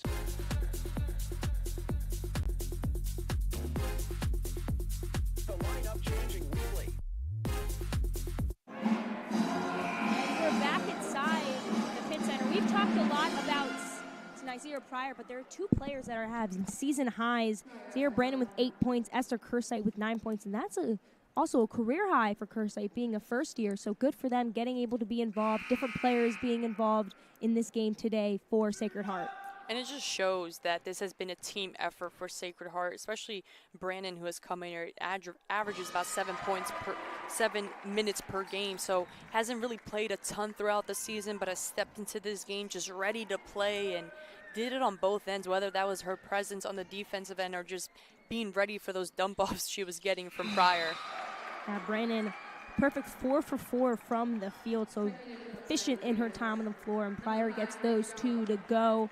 She's checking out. Grace John will check back in for Pryor. And another foul trouble. Kalibo got her 4th foul on that play from Pryor, so 2 players now playing with 4 fouls for Niagara. Kalibo now with the basketball. She's trying to get something going on this offensive end. Calling for is Porter. Porter's going to get it. Otis looked like she was trying to give her a screen. She gets the screen, bounces off the 3-point from the screen, no good, off the end of the front iron. That's a rebound by Dudley, and another missed opportunity, another empty possession right there from Niagara. Dudley picks up her dribble. She's in trouble. She's able to get it to John, who falls down, and she's going to get the travel call. Just looked like Dudley picked up prematurely, and Grace John a little slow to get up on that. A little bit of an awkward fall right there. So it's going to under 5 timeout, quick break. We'll be back shortly. 74-33, Sacred Heart leading.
And we're back inside, and Niagara down, still looking for that first conference win.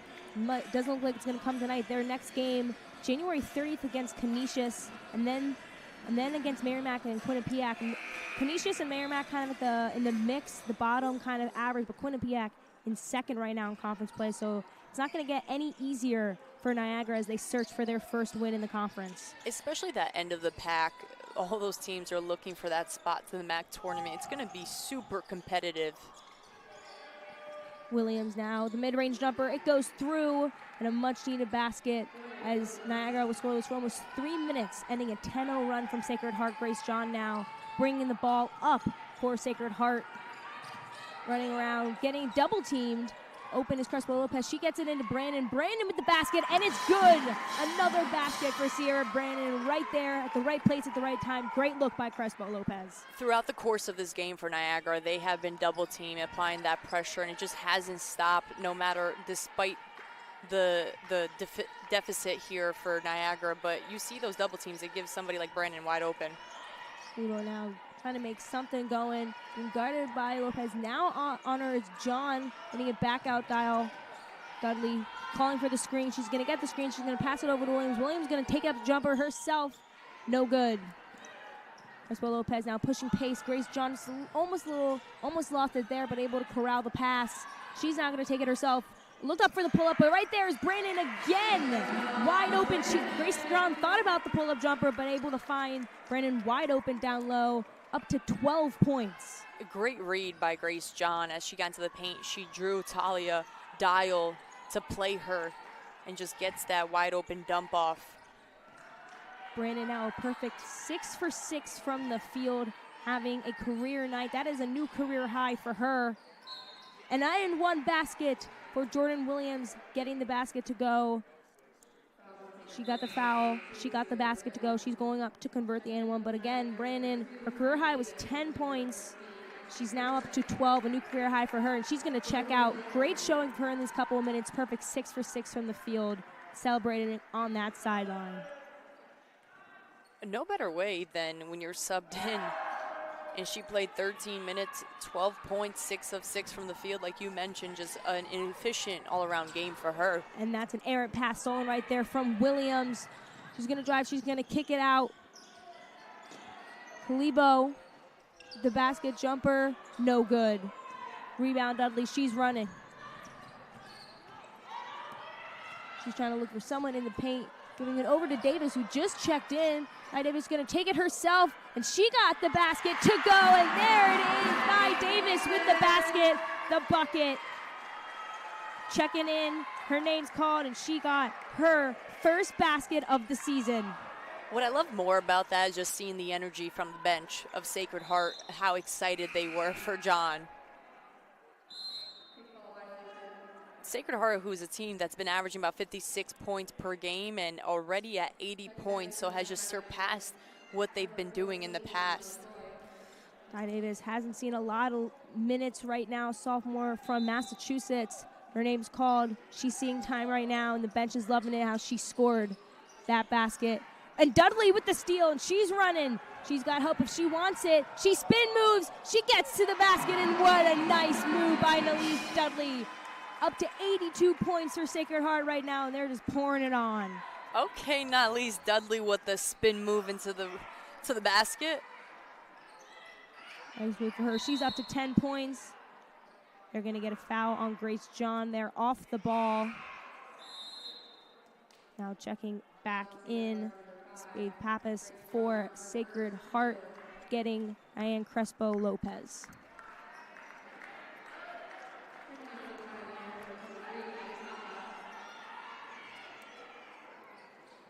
Sacred Heart, Niagara. 20 seconds to shoot after the foul on Grace John. They're trying to get the basket in. They got to get it in. Otis right there kicking it over. Dial, she's got to do something with it. She's driving baseline. She's trying to get it up. Almost looked like she almost traveled there. In the Porter for three in the corner, no good. Rims out. Have 0 for 16 from 3. Looking up to Kersite, and it's good. What a nice look and a nice find. Kersite with another basket. And that has been the theme, too, for Sacred Heart, just being able to push it out. Porter again, 3 miss. Grace John with the rebound. She's running. 2 men to beat. She spin moves, trying to get it into Dudley. Throws it away as Niagara was crashing on her there. Kalibo now. Pull up is good. Nothing but net on that one. Good pull-up jumper by Kalibo. Kersite tried to stand straight up there against Kalibo, but really nice floater there. And it looks like substitution change. Timeout right now. Montana Knicks coming in, checking in for Nalise Dudley. Nalise Dudley leaving after a 10.9 rebound game for her.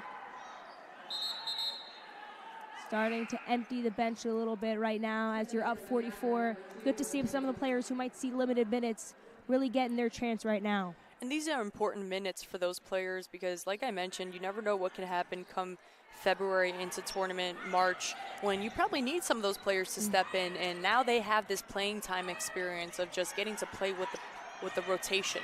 Grace John driving in. Nice little Euro step. Can't get the finish. Would have been a nice basket. Nice move right there Williams now pushing the pace for Niagara. Over to Kalibo. Kalibo thought about it. Shot fake. Being guarded right now by John. She's waving off her teammates. LaCroix on Davis, and that's going to be, looks like might get a foul call on that one. Davis a little bit late for the help side defense there to get in front of LaCroix, and that's where she picked up that foul because she came from behind. That's going to be the first one on Davis. LaCroix now back to the line. She's 0 for 2, 0 for 3 now. She has not yet to score today. She has 5 rebounds, but she has yet to find the bottom of the net. Second free throw is up, and that one is good. Free throw good for LaCroix. That's her first point of the day. Grace John now bringing up the ball, 84-41. We're under a minute, less than 40 seconds left in this one. It looks like it's going to be a foul on Laura Porter. She caught Sacred Heart, and now they're gonna go to the line. Davis, excuse me, is gonna go to the line to shoot as they're now on the bonus.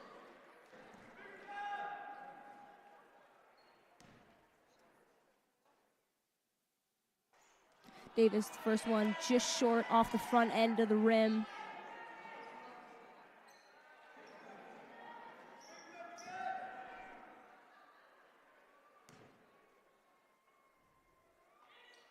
The second one is in, and it's good, and the bench is loving it. Her first 3 points of the season right now for Sacred Heart. We love to see it. Love to see the bench reaction. Kalibo just trying to do whatever it takes. A little bit careless with the ball. Williams covers it. She's going to try to jab step, and she gets the bucket. Nice little move right there off the glass and in for Williams. And now it looks like Benetti's telling Grace John to hold the ball, and they will. They'll snap a 5-game losing streak. They'll go off. And it looks like Kalibo trying to get in, trying to steal it. Didn't like they were holding it, and she will foul out. As Grace John was just trying to dribble it away, Kalibo getting a little aggressive there, and she will leave the court, ending her day with 14 points. And you know what, for Kalibo, just throughout this game, the intensity for her did not drop at all, despite the deficit that they were facing pretty much the entire game, and a large one too.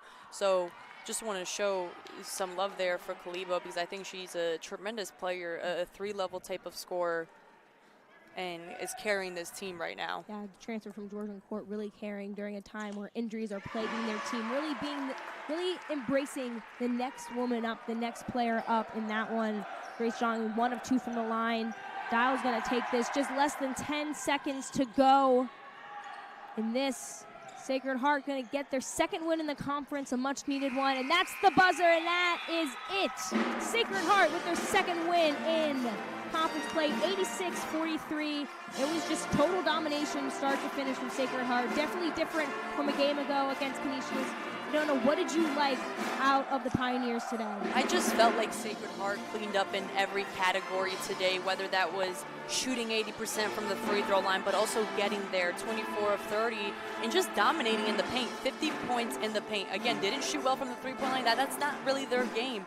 Just a tremendous effort on the defensive end, getting stops, having their defense lead to offense, and getting some easy transition buckets. And what a game.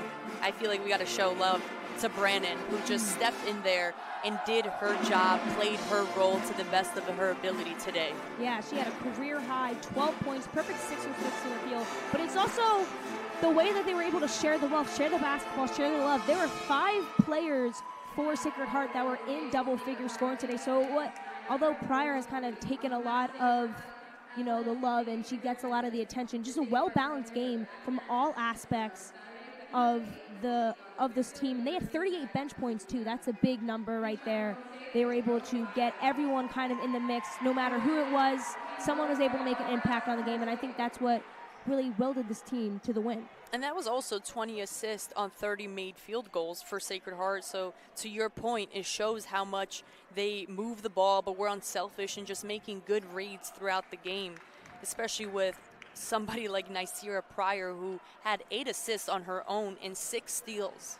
Yeah, now Sacred Heart moves to 2-7 in conference play. They're right behind Canisius at 3-5, and as they go into the end, into February, these wins in conference are going to be big as they're eyeing that first ever MAC tournament. Just a well-balanced player, and now Jenna is standing by with Nicira Pryor, who had that 19-point day. I'm here with the one and only Nicira Pryor. You look up at that board, 86-43, and a special milestone for you today. You are now 6th place in all-time scorer in program history. I mean, what goes through your head, Nicira? I'm just, I'm very grateful that God put me on this earth to, just play the game that I love, and I'm continuing to, play in His grace and just continue to do what my team needs, and that's exactly what I'm doing all season, just continuing to do what my team needs and lead them. And today, National Women's Girls in Sports Day, you look out in the stands and you see all those little girls. Do you reflect on how far you've come? Yes, 100%. Like I said, I play more than just for me. This is bigger than basketball. Again, women's sports, we wasn't here not too long ago, so it's just very important to see that so many girls are looking up to us, and we just got to keep going. And one last question, post-game, I saw you guys in that huddle. What do you communicate in that huddle? Yeah, I told them we played hard for 40 minutes. I think that was the first game that we played hard for 40 minutes. We got back to our transition game, and that's our best game, playing in transition and sharing the ball, and I think we did an amazing job. I think we had 20 assists. That's more than we ever had. So we just got to keep our foot on the gas and next one. Keeping that foot on the gas. Congratulations on your milestone and on the game. Thank you so much. Back to you guys. Thanks, Jenna. And yeah, she said, as Nicira Pryor said, a lot of good points in transition. They had 13 fast break points, and transition was really where they excelled today. And let me just say this. I just love Nicira Pryor, one, because she looked confused when Jenna told her that she just passed the all-time leading scorer. But that just shows how unselfish she is, and she's playing for more than just herself. Yeah, definitely a very unselfish player. Great to see her. And now we have Jenna standing by with the winning coach, Jenna. Head coach, 86-43. I mean, what a win. What does this say about the capabilities of this squad? Yeah, I think we've been searching for a little while about what our identity is and what player roles they can embrace this season. And last game, I thought we turned a corner. This game, I thought we really were able to show, hey, we can be consistent. We can embrace our roles. We can do a lot of things in addition to what Nye brings to the table every night, right? We have really good, talented players that can step up and really help us, and they did that tonight. So I was really proud of the holistic team effort. It was awesome to watch. You told me yesterday a big question was identity. What is this team's identity? Would you say they found it today? Yeah, I say we're on track to finding it. We know what Niagara's identity is, right? Like, they play hard for 40 minutes. They're really gritty. For us, I think we've been kind of searching, and so I challenged them today. I said, I want to be a team that plays hard for 40 minutes. I want us to be that team that's relentless, that just never takes their foot off the gas, that dives after every 50-50 ball. And I really challenged them to do that for 40 minutes. And I think it's a testament to when we start ready, like we did today, we can really make a statement in the game. If we can start ready like that, we're going to put ourselves in positions to be successful. And last question, National Girls and Women's in Sports Day. Just the significance of today and for this squad. A day like today, to be able to share in front of young girls and women that are excited and passionate about sports is huge. It's a way we pay it forward. Our administration has done a tremendous job setting up this event and running it full circle for the last 7 or 8 years, and it's grown tremendously. And to be able to share this with young girls, to now be role models and pay it forward to those who gave it back to us or gave it to us in our upbringing, it's such a great experience. It's such an unbelievable way that you feel like you can empower young girls and just make them be better than you and have more than you and know they can do anything. So it's a wonderful day. We're so glad to be a part of it, and we're so glad for the support we've received for it. I'm grateful to be a part of it. Thank you so much, Coach. Enjoy this win. Great day. Back to you guys. Bigger than themselves, definitely a lot of great action today for them, and obviously another big win, second win in conference as they turn the corner. But Ilona, for you, who would you say, after you have to pick one player of the game, who do you think affected all aspects? I'm picking Brannon because I just thought she stepped in when her name was called, her jersey was called. 6 of 6 from the field, 12 points, and she didn't just do it on the defensive end, but she was able to stay efficient and not get sped up at all. And next up they have a week off. They quickly here. They're going to Manhattan. They're going to play Manhattan, another team that's kind of in the middle of the pack. What do you want Sacred Heart to take from this game? First of all, like Coach Minetti said, it's putting together a 40 minutes of basketball, and if they can continue to do that and have those good starts where they don't dig themselves a hole, they'll be able to find that identity that they're looking for. That identity is going to be, hopefully they can turn the page. They're now 2-7 in conference play. Final score 86-43, Sacred Heart getting a win at home, a much-needed win in the conference. Thank you all for tuning in, for watching. For Jenna Reynolds and Adona Zaki, I'm Krishna Parisi. Have a great day, everyone.